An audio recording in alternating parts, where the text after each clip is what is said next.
मित्रो, यशस्वी जीवन, सुखी जीवन, संतुलित जीवन, बॅलन्स्ड लाईफ असे शब्द आपण ऐकतो. पण हे सुखी जीवन, समृद्ध जीवन, यशस्वी जीवन ना बद्दलच्या प्रत्येकाच्या कल्पना वेगवेगळ्या असतात. प्रत्येकाचे विचार वेगळे असतात, भावना वेगळ्या असतात. आज आपण खऱ्या अर्थानं ज्यांना सुखी, समृद्ध, संपन्न जीवन जगायचं आहे अशा व्यक्तींसाठी बॅलन्स लाईफ काय असते, सुखी जीवन काय असते ते आपण बघणार आहोत. काही जणाला असं वाटते एकच गोष्ट म्हणजे जीवन, ते झालं की सगळं झालं असं जे वाटते तिथं जी चूक होते ती चूक माणसाला त्रास देणारी असते आणि जीवनाचं सगळं बॅलन्स बिघडून जाते. काही जणाला एकच गोष्ट म्हणजे सुख असं वाटते, म्हणजे एकच व्यक्ती जीवनामध्ये असणं म्हणजे सुख, तिच्याशिवाय बाकी काहीच लागत नाही म्हणजे सुख. एकच पद म्हणजे सुख, त्या पदाशिवाय बाकी जीवनच नाही असं जे वाटणं म्हणजे सुख, किंवा त्याच्यापेक्षा आपण पुढं असणं म्हणजे सुख, असा विचार करतो आपण. बघा, लक्षात ठेवा, त्याच्या पुढं आहोत म्हणजे त्याच्या पुढं तुम्ही गेलेल्याला विचारा, त्याच्याही पुढं काहीतरी आहे, त्याच्याही पुढं काहीतरी आहे, त्याच्याही पुढं काहीतरी आहे. ही जी हाव आहे कधीच संपत नाही. म्हणजे कुठपर्यंत जायचं हे जसं माहीत झालं पाहिजे, ते कुठं थांबायचं हे देखील माहीत पाहिजे. हे बॅलन्स लाईफसाठी आवश्यक असते.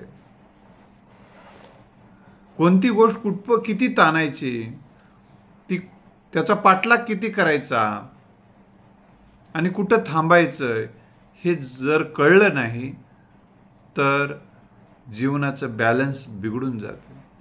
एका व्यक्तीला सांगण्यात आलं की तू जिथपर्यंत पळत जाशील तिथपर्यंत तुझी जमीन, पण अट एक आहे की दिवस मावळण्याच्या अगोदर इथं आलं पाहिजे, म्हणजे जिथून स्पर्धा सुरू झाली तिथं आलं पाहिजे. तो पळायला सुरुवात त्यांनी केली. त्याला पुढं जसा जाऊ लागला तसं वाटू लागलं की हे इतकं मिळायला लागले, आता इतकं मिळायला लागले, हे मिळायला लागले, अरे इथं केळीची बाग दिसाली, पळत जावं, 100 एकर केळीची बाग आहे, एवढं अंतर कापलं पाहिजे. पुढं द्राक्षाची बाग आली, पुढं वेगवेगळ्या बागा येत गेल्या, वेगवेगळ्या निसर्गरम्य बाबी येत गेल्या. पुढं कुठं हिऱ्याची खान, सोन्याची खान वगैरे असे नावं लिहिल्या चालले. बघू लागला, अरे हिऱ्याची खान आहे तिथं समोर, ते एकदा घेतलं की आपलं सुखी जीवन. पुन्हा सोन्याची खान, चांदीची खान, अमुक खान, तमुक खान, असं त्यानं हे विसरूनच गेला की आपल्याला परत यायचं होतं. इतका पळला, पाणी पिला नाही, अन्न खाला नाही, श्वास घेतला नाही, शांततेनं बसून थोडीशी विश्रांती घ्यायला पाहिजे होती, घेतला नाही. आता इतका पळाला, इतका दमून गेला की परत येण्याचा त्राणच त्याला राहिला नाही. तिथंच थांबला, तिथंच कोसळला तो. मग सर्वच हातातून गेलं. म्हणजे हा जो हावरटपणा हे सुखी, समृद्ध, यशस्वी जीवनातला अडथळा ठरला त्याच्या. म्हणून त्याला लक्षात आलं नाही.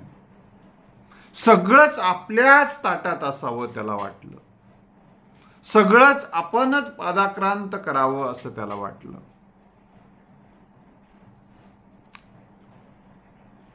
याचा अर्थ त्याला जे काही संपत्ती पाहिजे होती, ठीक आहे,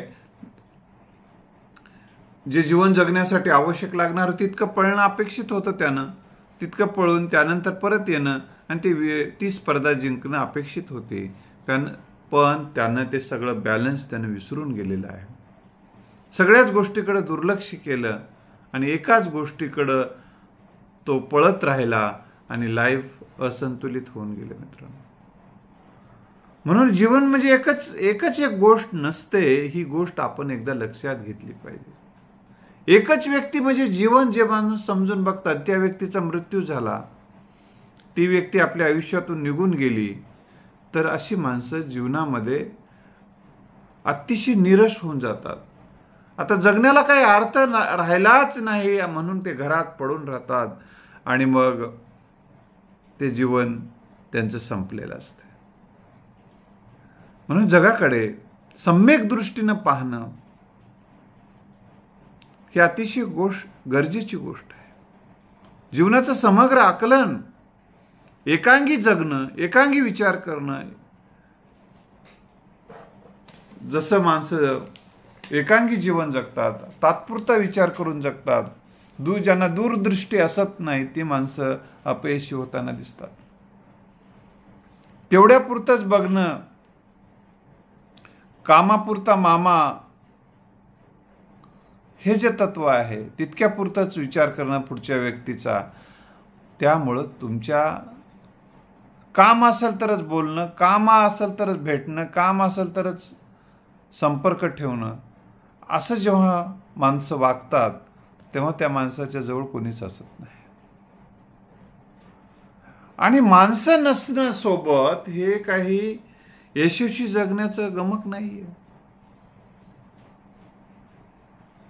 कारण माणूस हा समाजशील प्राणी आहे, त्यांच्या सोबत माणसं अपेक्षित असतात. सगळं जग सोबत असण्याची गरज नाही आणि ती राहणारही नाही.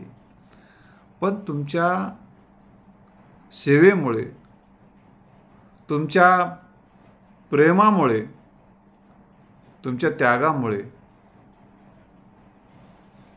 काही माणसं तरी तुमच्या सोबत असणं अतिशय गरजेचे असतात. कोणीच नसणं आणि कोणीच नाही आपल्यासोबत, ही भावना माणसाला पोखरून टाकते. अशा व्यक्तीला कुठेही बाहेर गेलं तरी आपल्याला कोणीच विचारत नाही, आपल्याला कुत्र पुसत नाही, असं ज्या व्यक्तीला वाटते, त्या माणसाच्या खिशामध्ये किती जरी पैसे असतील तरी त्याच्या डोक्यात मात्र आपल्याला कोणीच विचारत नाही हा जर भाव असेल आणि त्याची वस्तुस्थिती असेल तर तो आतून पोखरलेला असतो. मग तो जो दुसऱ्यावर जळतो, ज्याची प्रसिद्धी आहे, ज्याला लोक मानतात, तर मित्र, आता ही माणसं जोडायची कशी? तर आपल्या जवळ जे काय आहे त्यातलं काहीतरी एक भाग आपल्याला इतरांना देता आला पाहिजे. किंवा 4-2 माणसं त्यांना सहकार्य करता येणं अपेक्षित असते.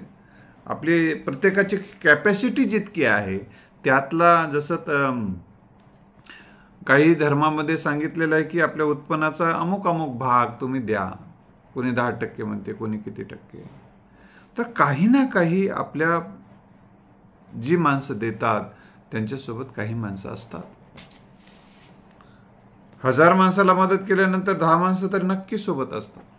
ही गोष्ट आपण लक्षात ठेवली पाहिजे. एवढं आपण 1000 मागं 10 लोक सोबत राहतील एवढाच विचार करायचा. यापेक्षा जास्त विचार केला तर तुमच्या पदरामध्ये अपेक्षाभंग येऊ शकतो. म्हणून आपण हे सूत्र वापरायचं. जसं एखाद्या आंब्याला खूप तोर येतो, तो सगळ्याच आंब्यात रूपांतर होतो का? आंब्याच्या झाडाला जो आलेला तोर, सर्वाच तोर जर आंब्याचं रूप धारण केलं तर तो आंबाच राहणार नाही. ते सगळ्या फांद्या मोडून पडतील खाली, लक्षात ठेवा. म्हणून सगळीच माणसं तुम्हाला अपेक्षित नाही आहेत. काहीच माणसं तुम्हाला सोबत असणं अपेक्षित असतात. हावरटपणा, अहंकारीपणा हे तुम्हाला सुखी जीवन जगू देत नाही, ही गोष्ट लक्षात ठेवा. ज्यांचे विचार नकारात्मक आहेत, ज्यांच्या भावना नकारात्मक आहेत, ज्यांच्या कल्पना नकारात्मक आहेत, पैसा आहे परंतु भावना, फक्त पैसा म्हणजे जीवन नाही हे आपण बघत आहोत. तर विचार नकारात्मक आहेत, भावना नकारात्मक आहे, कल्पना नकारात्मक आहे, अशा माणसाच्या जीवनामध्ये सुख नावाची गोष्ट असत नाही. असमाधानी वृत्ती, सातत्यानं माझ्याकडे काय नाही याच्याच याद्या अनेकाकडे असतात. हे नाही ते नाही, त्याच्याकडे ते आहे आपल्याकडे हे नाही, त्याच्याकडे ते आहे आपल्याकडे हे नाही, त्याच्याकडे ते आहे आपल्याकडे हे नाही. हाच मंत्र दिवसभर जोपासत बसणारी माणसं घरात बसून दुःखी राहतात. हा, आपल्याकडं काय आहे याविषयी माणसाला ज्ञान पाहिजे, जाणीव पाहिजे आणि त्याच्याविषयीची कृतज्ञता असली आणि त्याच्यामध्ये आपण सुख मानलं पाहिजे. आणि आपल्याला आवश्यक काय नाही आणि ती गोष्ट आपण नोंद करून घेतली पाहिजे आणि त्याच्यासाठी लागणारे जे श्रम लागतात, परिश्रम लागतात, तेवढे घेतले पाहिजे. ते खरंच गोष्ट त्याच्याकडे आहे म्हणून आपल्याला पाहिजे का आपल्याला ती गरज आहे? लक्षात आलं? आपली गरज आहे तरच ती गोष्ट आपल्याला पाहिजे ना. आपल्याला ती गरजच नसेल, ती गोष्ट त्याच्याकडे आहे, त्याच्यासाठी लागतं.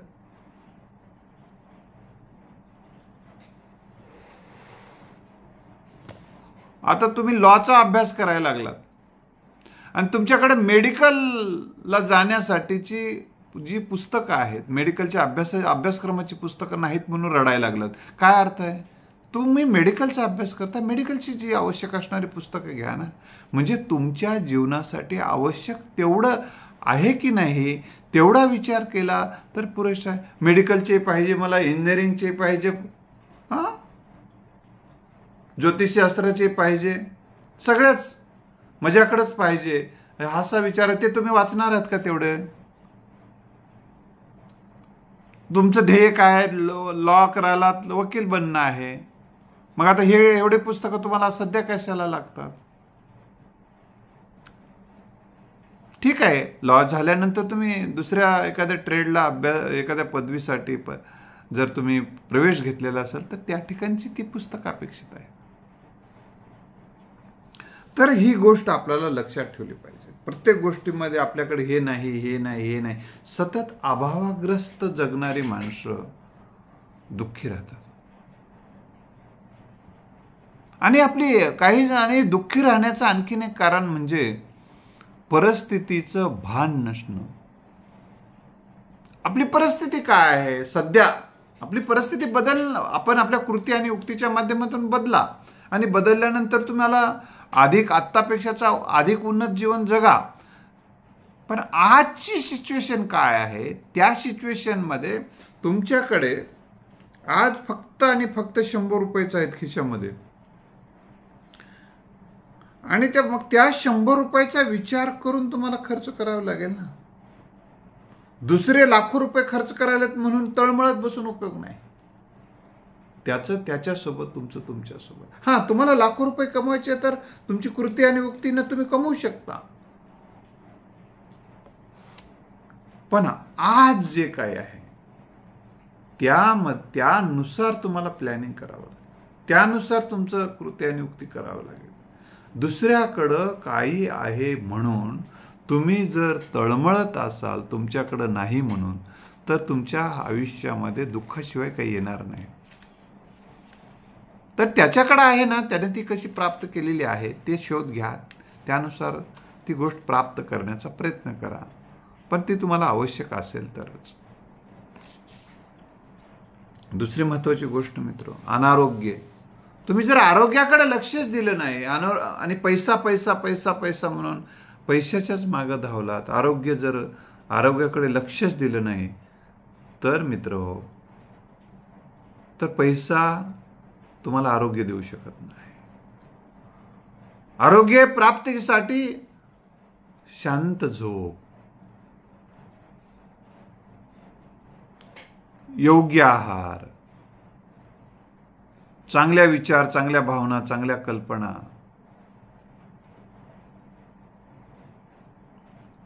आवश्यक तेवढा व्यायाम, योगासन, प्राणायाम, ध्यान, धारणा, सद्विचाराचं वाचन, सत्कल्पनांचं चिंतन, या गोष्टी अतिशय गरजेच्या आहेत. मानसिक आणि शारीरिक आरोग्य उत्तम ठेवणं गरजेचं आहे. याला प्राधान्यक्रम आपण दिला पाहिजे. पैसा हा प्राधान्यक्रम जर दिला तर आरोग्य हातातून जातं. म्हणून तुम्ही 1 तास किमान आरोग्याला दिलंच पाहिजे. आणि सुखी जीवनासाठी, यशस्वी जीवनासाठी आणखीन गोष्ट लागते ते नियोजन. नियोजनाचा आज अभाव आहे. काय करायचं माहित नाही. द्विधा अवस्थेमध्ये जी माणसं जगतात, काय करू काय नाही, ही जर मनस्थिती असेल तुमचं तुला एक काम प्लॅनिंग पाहिजे. तेवढं आपल्याला करायचं आहे. आणि त्या कामामध्ये तुम्हाला जर समाधान घेता आलं तर सुखी जीवन आणि ते यशस्वी जीवन आहे. काम मात्र कायदेशीर आणि फायदेशीर असायला पाहिजे.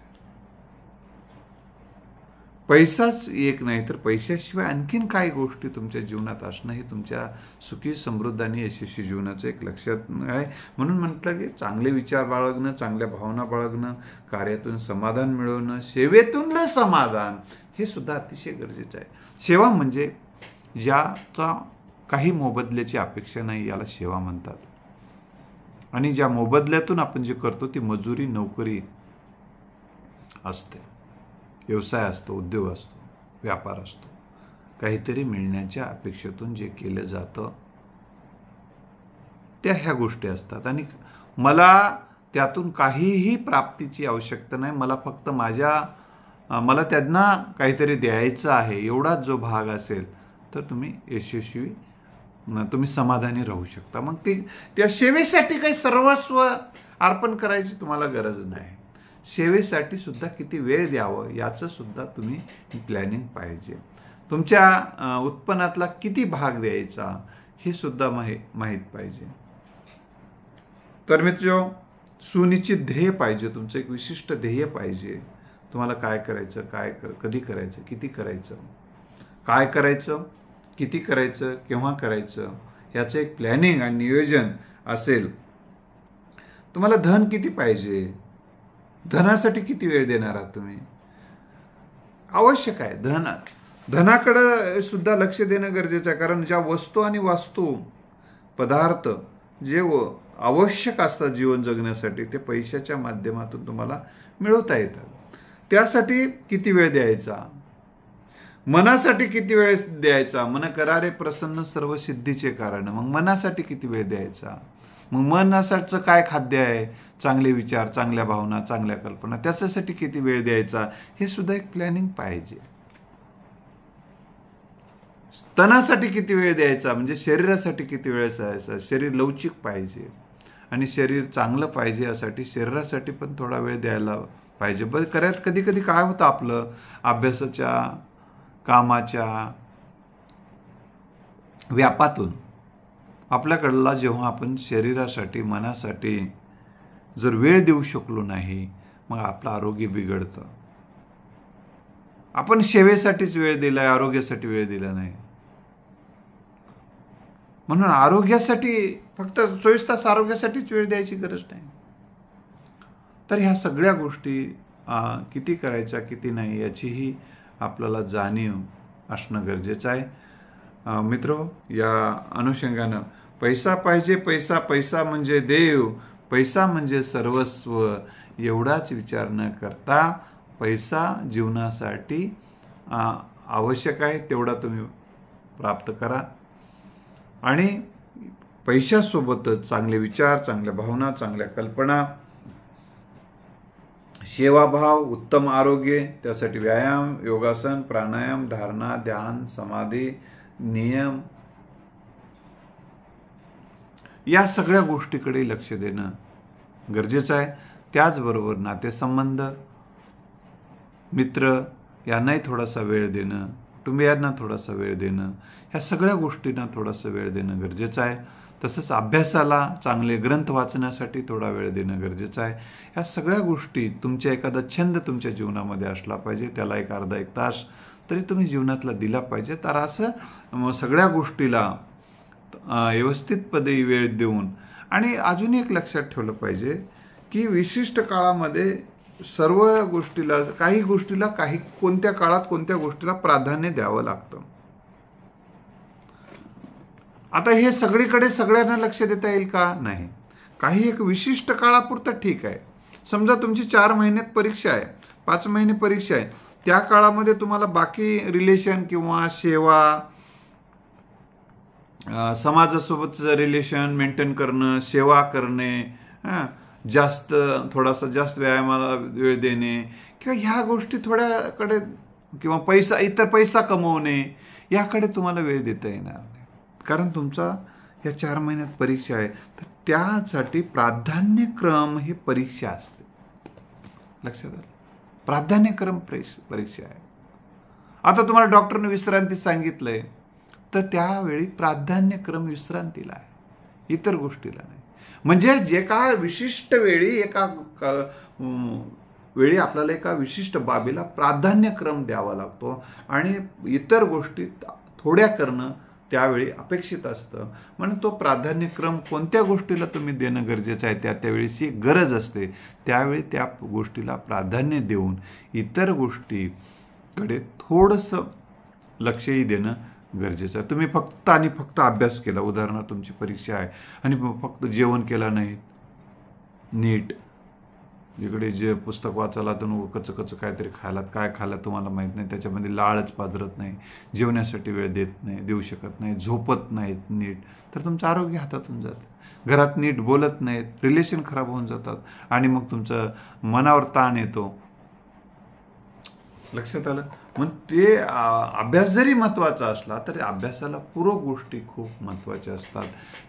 तेवढ्या आवश्यक तेवढ्या पूरक गोष्टी करणं गरजेची बाब असते.